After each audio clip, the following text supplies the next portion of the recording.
नमस्कार दोस्तों। तो दोस्तों कैसे हैं आप सबकी प्रिपरेशन कैसी चल रही है। दोस्तों जैसा कि आप लोग जान रहे हैं कि इग्नू जूनियर असिस्टेंट कम टाइपिस्ट में हिंदी भी आएगा और उसमें कंप्यूटर भी पूछा जाएगा। ओके, तो जो दोस्त लोग इसका अप्लाई किए हुए हैं, यदि आप लोग इंटरेस्टेड हैं तो हिंदी का और कंप्यूटर का आप कंटिन्यू वीडियो देख सकते हैं।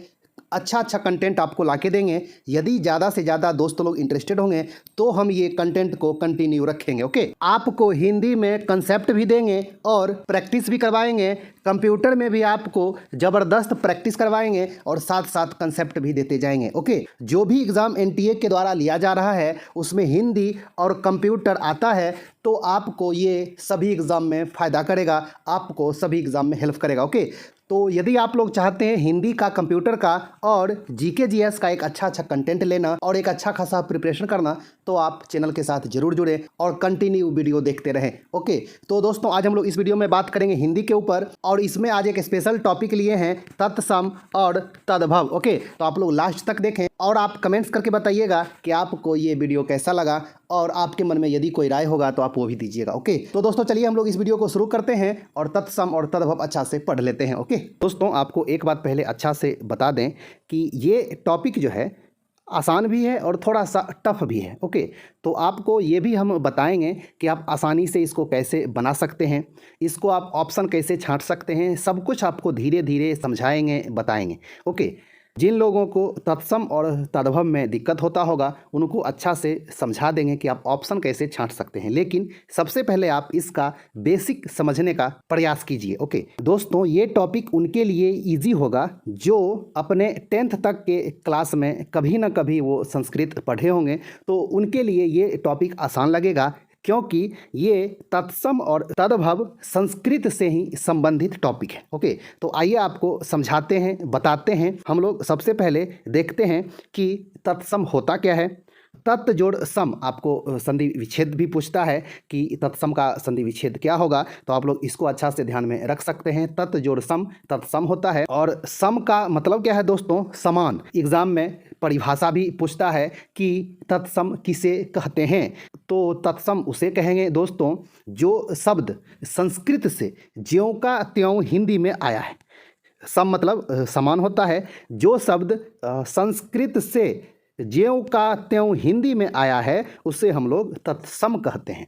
जैसा कि हम लोग जितने भी शब्द का प्रयोग करते हैं वो कोई ना कोई शब्द का रूप होता है, वो तत्सम हो, तद्भव हो, देशज हो, विदेशज हो, रूट शब्द हो, जिस सभी शब्दों का अलग अलग प्रकार होता है और उसी का उपयोग हम लोग लिखने में, बोलने में, पढ़ने में करते हैं। ओके हाँ, तो उसी शब्दों में दो शब्द का जो रूप है तत्सम और तद्भव, उसके बारे में हम लोग पढ़ रहे हैं दोस्तों। ओके, तो तत्सम कौन सा शब्द होता है दोस्तों, जो शब्द संस्कृत से ज्यों का त्यों हिंदी में आ गया है, यानी कि वो संस्कृत में भी वैसा ही लिखा जाता है और हिंदी में भी वैसा ही लिखा जाता है, वो दोनों शब्द क्या होता है, समान होता है, उसी शब्द को हम तत्सम कहते हैं। ओके, आइए परिभाषा भी एग्जाम में आता है दोस्तों, तो आप लोग अच्छा से ध्यान में रखिएगा। तत्सम शब्द का अर्थ है उसके समान, अर्थात संस्कृत के समान। ओके, जो शब्द संस्कृत से ज्यों का त्यों ले लिए गए हैं उन्हें तत्सम शब्द कहते हैं, यानी कि उस शब्द का जो लिखावट है संस्कृत में और हिंदी में दोनों में समान होता है। ओके, इसके आगे क्या है, तो इसके आगे जो है दोस्तों अब सिर्फ एग्जाम्पल है कि कौन कौन सा शब्द है जो तत्सम होता है। बहुत सारे ऐसे शब्द हैं, बहुत सारे अनगिनत शब्द हैं जो तत्सम हैं, जिसका प्रयोग संस्कृत में भी होता है और हम लोग हिंदी में भी उसका प्रयोग करते हैं, समान प्रयोग होता है। ओके दोस्तों, सबसे पहले आपको तत्सम का परिभाषा याद हो गया। तत्सम किसे कहते हैं, जो शब्द संस्कृत से ज्यों क्या त्यों हिंदी में आया हो, हिंदी में लिया गया हो, उसे हम लोग तत्सम कहते हैं। जैसे आप लोग एग्जाम्पल में समझिए दोस्तों, ये क्या है, अग्नि।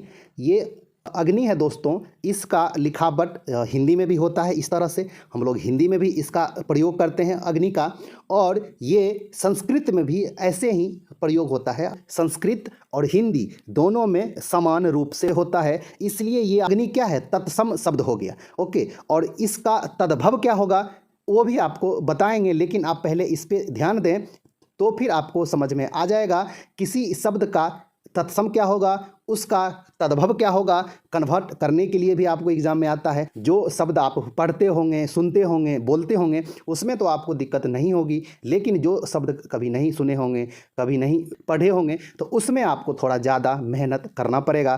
प्रैक्टिस आप ज़्यादा से ज़्यादा कीजिएगा, ज़्यादा से ज़्यादा शब्दों को आप पढ़िएगा, सीखिएगा, तो आपके लिए अच्छा रहेगा। ओके, अग्नि तत्सम हो गया। उसके बाद प्रथम जो हम लोग देखते हैं, प्रथम, द्वितीय, तृतीय, चतुर्थ, इसका प्रयोग संस्कृत में भी होता है और इसका प्रयोग हम लोग हिंदी में भी करते हैं। प्रथम अध्याय, प्रथम संस्करण, द्वितीय अध्याय, द्वितीय संस्करण, प्रथम स्थान आया, द्वितीय स्थान आया, हम लोग हिंदी में भी तो प्रयोग करते हैं, है ना। प्रथम जो है शब्द वो आपका क्या है, तत्सम है। इसका प्रयोग हिंदी में भी होता है और संस्कृत में भी समान रूप से होता है, कुछ भी परिवर्तन नहीं होता है ना। चलिए, कर्म का प्रयोग संस्कृत में भी होता है और हिंदी में भी होता है, समान रूप से होता है। मत्स्य, ये संस्कृत में भी होता है और इसका प्रयोग हम लोग हिंदी में भी करते हैं। मत्स्य का अर्थ जो होता है, क्या होता है, मछली होता है ना। तो मछली क्या हो गया दोस्तों, तद्भव हो गया। आपको इसी में आगे हम बता रहे हैं, उसके बाद आपको क्लियर हो जाएगा। आप लोग पहले धीरे धीरे समझने का प्रयास करें। जैसा कि आपको बताए, मत्स्य क्या है, ये तत्सम शब्द है, ये संस्कृत में भी ऐसे ही लिखाता है और हिंदी में भी इसका प्रयोग ऐसे ही किया जाता है, लेकिन इसका अर्थ क्या होता है, मछली होता है ना। तो मछली कौन सा शब्द हो गया दोस्तों, ये आपका क्या है, तद्भव है, जो शब्द संस्कृत से उत्पन्न हुआ है ना। जो शब्द संस्कृत से उत्पन्न हुआ हो उसे हम लोग तद्भव कहते हैं। ओके, हाँ, तो आपको आगे ये भी बताएंगे, सब कुछ आपको समझ में आ जाएगा। चलिए अगला देखते हैं।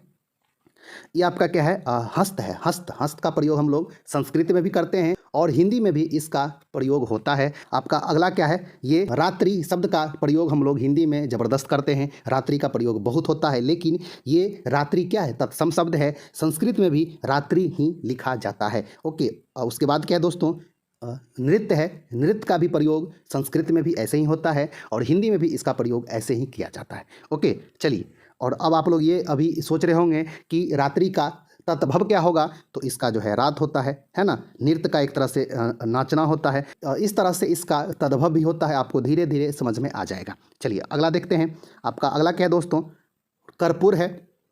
कर्पूर का प्रयोग संस्कृत में भी होता है और हिंदी में भी होता है, दोनों में हम लोग कर्पूर का प्रयोग करते हैं, इसलिए ये कर्पूर जो है वो एक तरह से तत्सम शब्द है। उसके बाद श्रृंगार का प्रयोग हम लोग संस्कृत में भी करते हैं और हिंदी में भी इसका प्रयोग समान रूप से होता है, इसलिए ये तत्सम शब्द है। ओके, चलिए अगला देखते हैं। अर्ध, जैसे महात्मा गांधी को कहा गया था अर्धनग्न फकीर, जो है ना, तो उसी तरह से ये आपका मतलब अर्ध मतलब क्या होता है, आधा, है ना। अर्ध एक तरह से संस्कृत शब्द है, लेकिन इसका प्रयोग हिंदी में भी किया जाता है, इसलिए यह तत्सम कहा जाता है। ओके, चलिए अगला देखते हैं। मातृ यानी कि माँ, माता, है ना। मातृ का प्रयोग हम लोग हिंदी में भी करते हैं और संस्कृत में भी यह ऐसे ही लिखा जाता है। ओके, चलिए अगला देखते हैं हम लोग।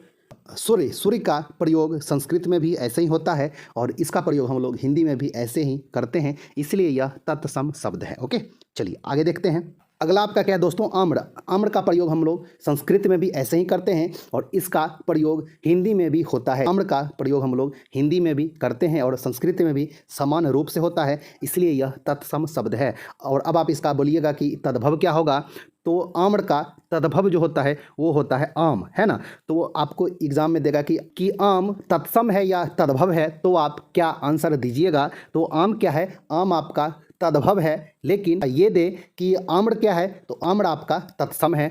ओके, तो आप लोग अच्छा से इस बात को ध्यान में रखिएगा। चलिए अगला देखते हैं दोस्तों। ये आपका क्या है, अश्रु, है ना, जो मतलब आंसू जो होता है उसको संस्कृत में कहा जाता है अश्रु, और अश्रु का प्रयोग संस्कृत में भी होता है और हिंदी में भी इसका प्रयोग किया जाता है। ओके, तो आप लोग अच्छा से ध्यान में रखिएगा। ओके, चलिए अगला देखते हैं।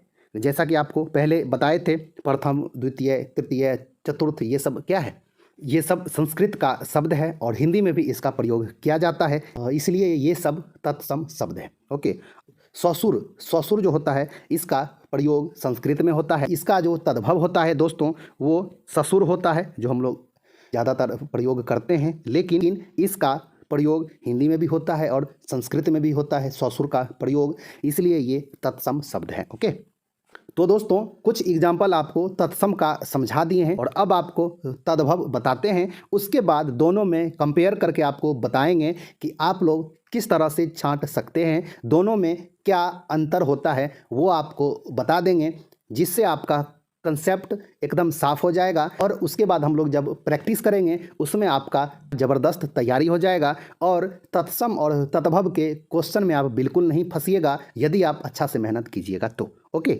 चलिए तो दोस्तों अब हम लोग देखते हैं तद्भव। ओके, तद्भव क्या होता है दोस्तों, जैसा कि आपको ऊपर समझा ही दिए हैं, फिर से आप एक बार समझ लीजिए। तद्भव क्या होता है दोस्तों, इसका संधि विच्छेद जो होता है तद जोड़ भव, है ना। तद्भव मतलब क्या होता है दोस्तों, एक तरह से उत्पन्न होना। उत्पन्न होने का अर्थ है इसमें किससे उत्पन्न होना, तो संस्कृत से उत्पन्न होना। जो शब्द संस्कृत से उत्पन्न होकर हिंदी में आए हैं, है ना, संस्कृत से उत्पन्न होकर हिंदी में आए हैं और उसके लिखावट में अंतर आ जाती है। तत्सम क्या था, ज्यों क्या त्यों संस्कृत से हिंदी में आता है, और इसमें क्या है कि संस्कृत से उत्पन्न होकर हिंदी में आते हैं, उसको हम लोग तद्भव कहते हैं। दोनों के लिखावट में अंतर आ जाती है। ओके, आइए आपको बताते हैं, दिखाते हैं, समझाते हैं। आप लोग परिभाषा को अच्छा से ध्यान में रखेंगे क्योंकि परिभाषा भी एग्जाम में आता है, तो आप लोग इसको अच्छा से ध्यान में रखिएगा। तद्भव शब्द का अर्थ होता है उत्पन्न हुए शब्द, अर्थात जो शब्द संस्कृत से उत्पन्न हुए हैं और उसे हिंदी की प्रकृति के अनुसार ढाल लिया गया है, उसे तद्भव शब्द कहा जाता है। ओके, क्या होता है यह शब्द, आइए आपको अच्छा से एग्जाम्पल देके बताते हैं।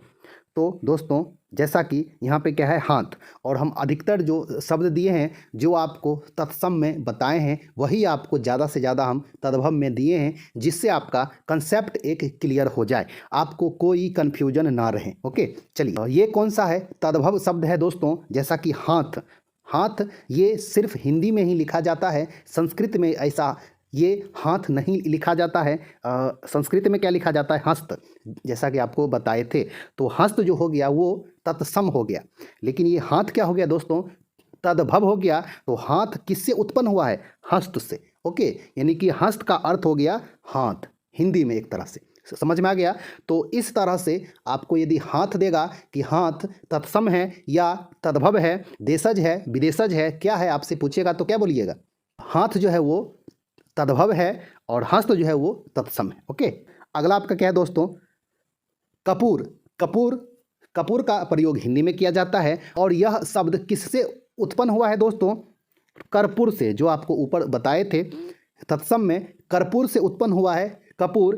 कर्पूर का प्रयोग संस्कृत में भी होता है और हिंदी में भी इसका प्रयोग हम लोग कर्पूर का करते हैं, लिखते भी हैं, इसलिए यह कर्पूर क्या हो गया, तत्सम हो गया। लेकिन जब हम ऐसे लिखेंगे, कपूर लिखेंगे, तो इसका प्रयोग सिर्फ हिंदी में ही करते हैं, संस्कृत में इसका प्रयोग नहीं होता है, इसलिए ये कपूर तद्भव हो गया, लेकिन ये कर्पूर क्या हो गया, तत्सम हो गया। ओके, समझ में आ गया दोस्तों। चलिए अगला देखते हैं। अगला आपका क्या है, माँ का प्रयोग हिंदी में होता है, इस तरह से संस्कृत में प्रयोग नहीं होता है। संस्कृत में किस तरह से प्रयोग होता है, मातृ। ओके, मातृ, इसका प्रयोग हिंदी में भी होता है और संस्कृत में भी होता है, इसलिए ये तत्सम शब्द है, लेकिन माँ क्या है, तद्भव है। इसका उत्पन्न हुआ है किससे, मातृ से। ओके, तो आप लोग अच्छा से ध्यान में रखिएगा। काम का प्रयोग हिंदी में किया जाता है, संस्कृत में इसका प्रयोग नहीं होता है। तो ये तद्भव जो है ये उत्पन्न जो हुआ है, किससे उत्पन्न हुआ है दोस्तों, तो यह कर्म से उत्पन्न हुआ है। ओके, ये कर्म जो है वो कौन सा शब्द है दोस्तों, तत्सम है। इसका प्रयोग संस्कृत में भी होता है और हिंदी में भी। कर्म क्या हो गया, तत्सम शब्द हो गया, लेकिन काम आपका क्या है, वो तद्भव शब्द है। ओके, चलिए सूरज का प्रयोग हिंदी में किया जाता है, ये संस्कृत में प्रयोग नहीं होता है, ये तद्भव शब्द है। ये किससे उत्पन्न हुआ है, तो यह सूर्य से उत्पन्न हुआ है। ये उत्पन्न हुआ है किससे, सूर्य से यह उत्पन्न हुआ है। सूर्य कौन सा शब्द था दोस्तों, तत्सम था। इसका हम लोग प्रयोग हिंदी में भी करते हैं और संस्कृत में भी इसका प्रयोग होता है। ये सूर्य तत्सम था और इससे जो उत्पन्न हुआ है सूरज, सूरज आपका क्या है, तद्भव है। सूरज उत्पन्न हुआ शब्द है। अगला देखते हैं। अगला आपका क्या है दोस्तों, श्रृंगार। श्रृंगार का प्रयोग हम लोग हिंदी में करते हैं, लेकिन संस्कृत में इस तरह से श्रृंगार का प्रयोग किया जाता है ना। तो दोस्तों ये श्रृंगार कौन सा शब्द हो गया, तद्भव हो गया।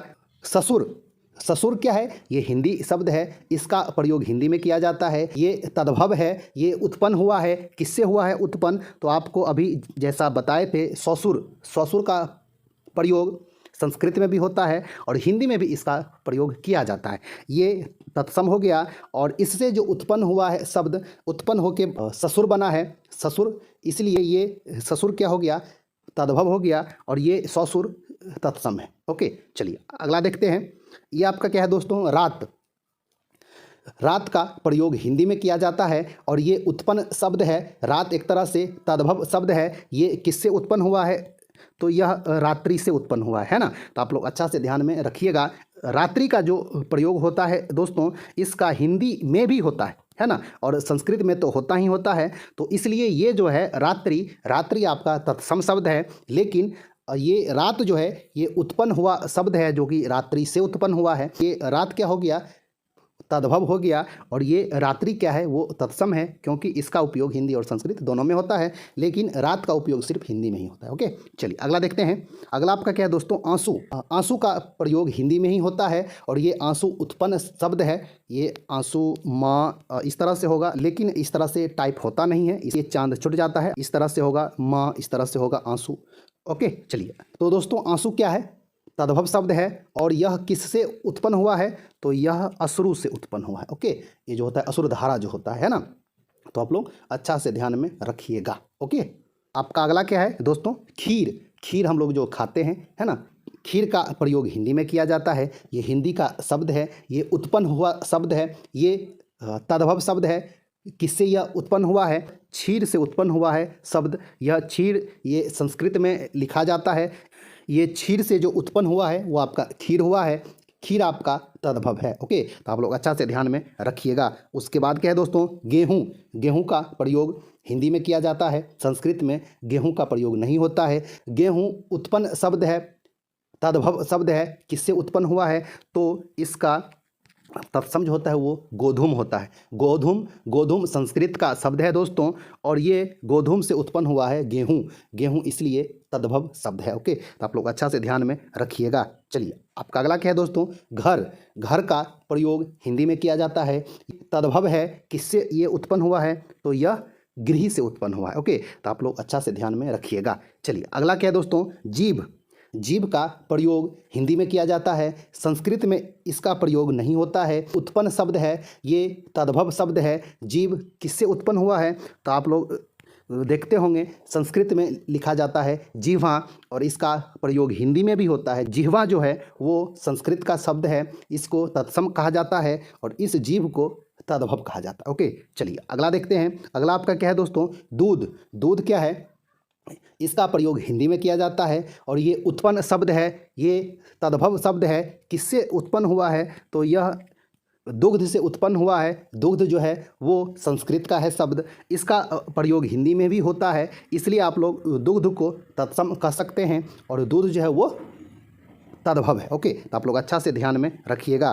और ये अंतिम क्या है दोस्तों? दही। दही का प्रयोग हिंदी में किया जाता है, संस्कृत में ये प्रयोग नहीं होता है। दही एक तरह से उत्पन्न शब्द है, तद्भव शब्द है। दही किससे उत्पन्न हुआ है दोस्तों? तो यह दधी से उत्पन्न हुआ है। दधी एक तरह से क्या है? संस्कृत का शब्द है, इससे यह उत्पन्न हुआ है दही। तो आप लोग अच्छा से ध्यान में रखिएगा कि तत्सम क्या होता है, तद्भव क्या होता है। आपको अब धीरे धीरे सब कुछ साफ हो गया होगा कि तत्सम और तद्भव में क्या अंतर होता है। आपको थोड़ा सा एक क्लू बता दे रहे हैं जिससे आप ऑप्शन छांट सकते हैं, लेकिन आप इसको गंभीरता से ना लें, आप इस पे ज़्यादा फोकस ना करें। आप पहले अच्छा से समझ लें, ज़बरदस्त प्रैक्टिस करें, ज़्यादा से ज़्यादा पढ़ें, प्रैक्टिस करें, उसके बाद आपका तैयारी एक अच्छा खासा तैयारी हो पाएगा। तो आइए आपको थोड़ा सा क्लू ये बता दे रहे हैं दोस्तों, जिसको आप कह सकते हैं ट्रिक भी कह सकते हैं।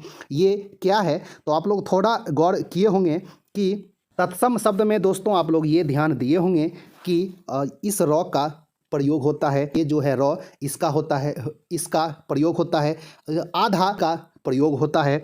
उसके बाद आपका यहाँ पे देख रहे हैं आधा तो, आधा सौ, इस सब का प्रयोग हो रहा है। यहाँ पे आप इसमें भी आधा सौ का देख रहे हैं।